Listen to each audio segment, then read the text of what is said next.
প্রিয় নবী হযরত মুহাম্মদ সাল্লাল্লাহু আলাইহি ওয়াসাল্লাম নবুয়ত প্রাপ্ত হওয়ার পরে প্রথমেই প্রকাশ্যে ইসলামের দাওয়াত দেননি, বরং প্রথম 3 বছর গোপনে ইসলাম প্রচার করেছিলেন।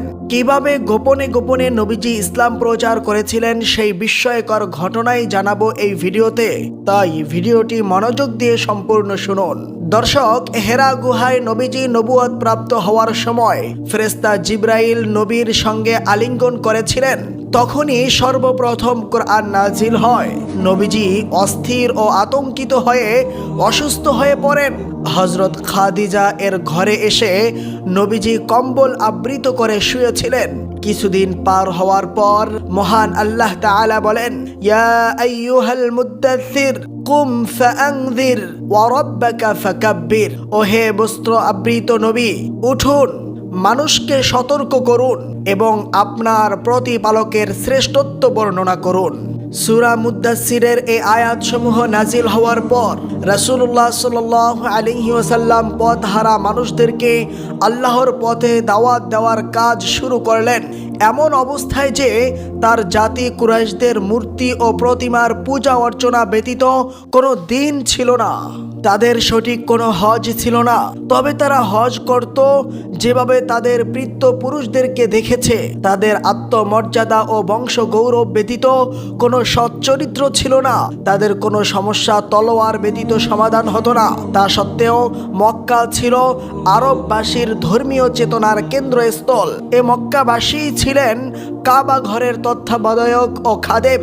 এজন্যই এর দূরবর্তী স্থানের তুলনায় মক্কায় সংস্কারমুখী কর্মসূচি বাস্তবায়নের ব্যাপারটি ছিল অনেক বেশি কঠিন ও কষ্টকর। এ অবস্থার পরিপ্রেক্ষিতে ও প্রাথমিক পর্যায়ে মক্কায় প্রচার ও তাবলীগের কার্যক্রম সন্তোষরূপে ও সংগোপনে করার প্রয়োজন ছিল, যাতে মক্কাবাসীগণের সামনে আকস্মিকভাবে বিপ্লবী কিংবা উত্তেজনামূলক কোনো অবস্থার সৃষ্টি না হয়। সম্মানিত দর্শক, এটা খুব স্বাভাবিক কথা এবং সঙ্গত কথা যে যারা রাসূলুল্লাহ সাল্লাল্লাহু আলাইহি ওয়াসাল্লামের সবচাইতে কাছের ও সবচেয়ে নির্ভরযোগ্য ছিলেন, সর্বপ্রথম তিনি তাদের নিকটই ইসলামের দাওয়াত পেশ করলেন। এ দলের মধ্যে ছিলেন পরিবারের লোকজন, ঘনিষ্ঠ আত্মীয় ও ঘনিষ্ঠ বন্ধুবান্ধব। প্রাথমিক পর্যায়ে তিনি ওই সকল লোককে সত্যের প্রতি আহ্বান জানিয়েছিলেন যাদের মুখমণ্ডলে কল্যাণ এবং সত্যপ্রীতির অভ্যাস ছিল সুস্পষ্ট। তাছাড়া যারা নবী সাল্লাল্লাহু আলাইহি ওয়াসাল্লামের সততা, সত্যবাদিতা এবং পরিষ্কার পরিচ্ছন্নতা সম্পর্কে সুবিদিত ছিলেন এবং এ কারণে এর প্রতি এত বেশি অনুরক্ত এবং শ্রদ্ধাশীল ছিলেন যে প্রথম আহ্বানই সাড়া দিয়ে তারা ইসলাম কবুল করেন এবং প্রথম মুসলিম হওয়ার এক দুর্লভ গৌরব অর্জন করেন। এদের তালিকায় শীর্ষে ছিলেন উম্মুল মুমিনিন, নবীজির স্ত্রী হযরত খাদিজাতুল কুবরা এবং তার স্বাধীনতা প্রাপ্ত কৃতদাস যায়েদ বিন হারেস এবং নবীজির চাচাতো ভাই আলী বিন আবু তালেব এবং নবীজির প্রিয় বন্ধু আবু বকর রাদিয়াল্লাহু তাআলা আনহু। এরা সকলে প্রথম দিকেই মুসলিম হয়েছিলেন। প্রিয় দর্শক, হযরত আবু বকর রাদিয়াল্লাহু তাআলা আনহু এর ইসলাম গ্রহণের সময় যে বিস্ময়কর ঘটনাটি ঘটেছিল, আসুন সেটি জেনে নেই। শৈশব কাল থেকে রাসূলের সঙ্গে আবু বকরের বন্ধুত্ব ছিল। রাসূল সাল্লাল্লাহু আলাইহি ওয়াসাল্লামের নবুয়ত প্রাপ্ত হওয়ার পর বয়স্ক স্বাধীন পুরুষদের মধ্যে সর্বপ্রথম তিনি ইসলাম গ্রহণ করেন। নবুয়ত প্রাপ্তির কিছুদিন আগে আবু বকর কোনো এক প্রয়োজনে ইয়ামেনে যান। সেখানে গিয়ে সাক্ষাৎ লাভ করেন আজাদ গোত্রের জনৈক বিজ্ঞ আলেমের সঙ্গে, যিনি জাগতিক জ্ঞান ও আসমানি কিতাবের জ্ঞানে ছিলেন মহাপণ্ডিত। আবু বকর বললেন, তিনি আমাকে দেখেই বলেন, আপনি তো হারামের অর্থাৎ মক্কা নগরীর অধিবাসী, তাই না? আমি বললাম, হ্যাঁ। অতঃপর সে আমাকে জিজ্ঞেস করলো, আপনি কি কুরাইশি? আমি বললাম, হ্যাঁ। আবার জিজ্ঞেস করলেন, আপনি কি তাইমি গোত্রের লোক? আমি বললাম, হ্যাঁ, আমি তাইম ইবনে মুররাহ গোত্রের সন্তান। অতঃপর তিনি বলেন, আপনার ব্যাপারে আমার আরেকটি বিষয় জানার আছে, তাই আমি আপনার পেট উন্মুক্ত করে দেখতে চাই। হযরত আবু বকর বলেন, প্রথমে আমি তার কারণ জানতে চাই। তিনি বলেন, আমি সত্য জ্ঞানের ভাণ্ডারে দেখতে পেয়েছি যে শেষ যুগের নবী প্রেরিত হবেন হারাম তথা মক্কা নগরীতে। তার সহযোগী হবে এক যুবক ও এক পৌরবৈশী লোক। পৌরবৈশী লোকটি হবে সুন্দর এবং ক্ষীণদেহী, তার পেটে থাকবে একটি কালো তিল, বাম উরুতে থাকবে বিশেষ চিহ্ন। আবু বকর বললেন, অতঃপর আমি আমার পেটের উপর থেকে কাপড় সরিয়ে দিলাম। তিনি দেখতে পেলেন আমার নাভির একটু উপরে একটি কালো তিল।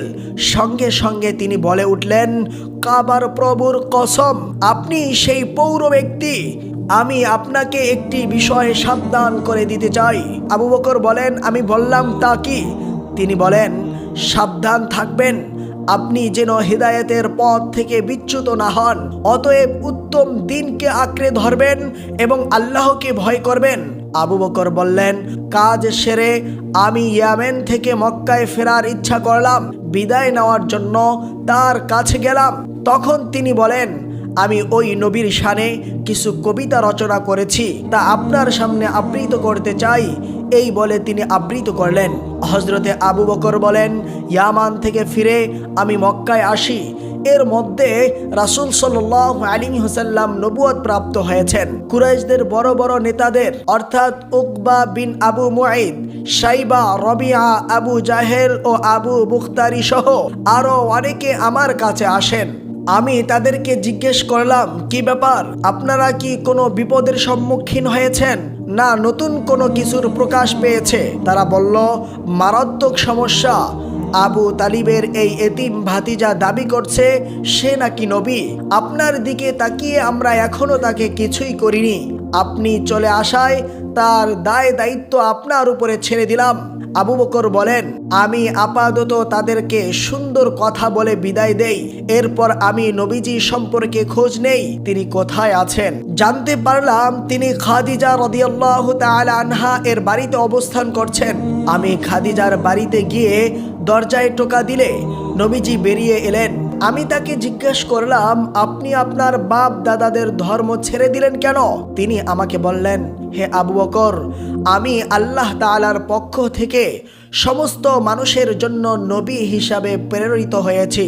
অতএব তুমি এক আল্লাহ ও আমার নবুয়তের উপর ঈমান আনো। আমি প্রশ্ন করলাম, আপনার এই দাবির পক্ষে কোনো প্রমাণ আছে কি? তিনি বললেন, হ্যাঁ, আর তা হলো ওই আলেম ইয়ামেনে যার সঙ্গে তোমার সাক্ষাৎ হয়েছিল। আমি বললাম, সাক্ষাৎ তো কয়েকজনের সঙ্গে হয়েছে। তখন তিনি বললেন, যার থেকে কবিতা শ্রবণ করেছ। তখন আমি বিস্মিত হয়ে তাকে জিজ্ঞেস করলাম, সুদূর ইয়ামেনের এই সংবাদ আপনার কাছে কে দিয়েছে?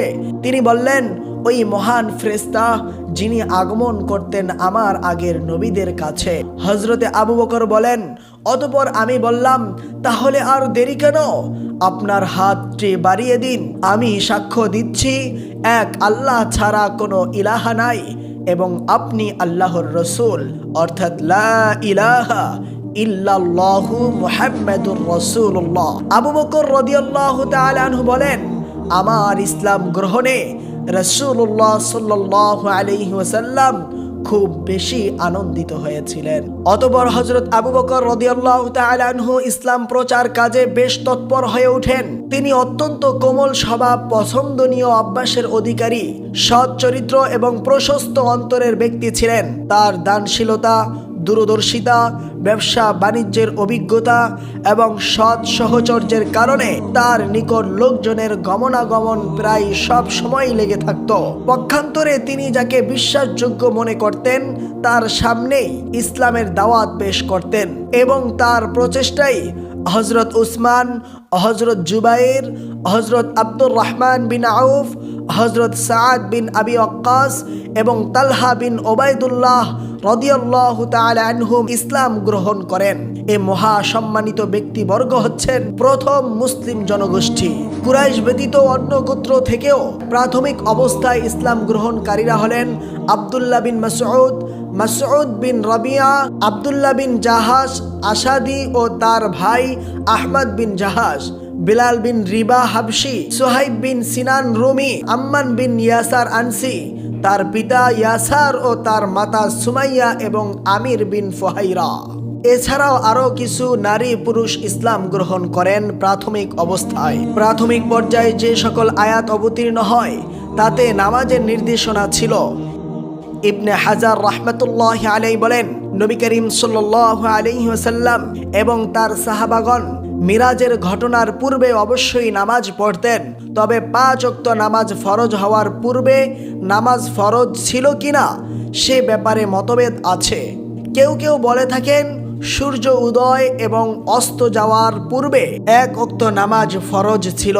নবীজির চাচা আবু তালিব একদিন নবী করিম সাল্লাল্লাহু আলাইহি ওয়াসাল্লাম এবং হযরত আলীকে নামাজ আদায় করতে দেখেন এবং জিজ্ঞাসা করে প্রকৃত বিষয়টি অবগত হলে এর উপর দৃঢ় থাকার পরামর্শ প্রদান করেন। প্রথম পর্যায়ের মুসলমানগণ এই সব ইবাদত করতেন।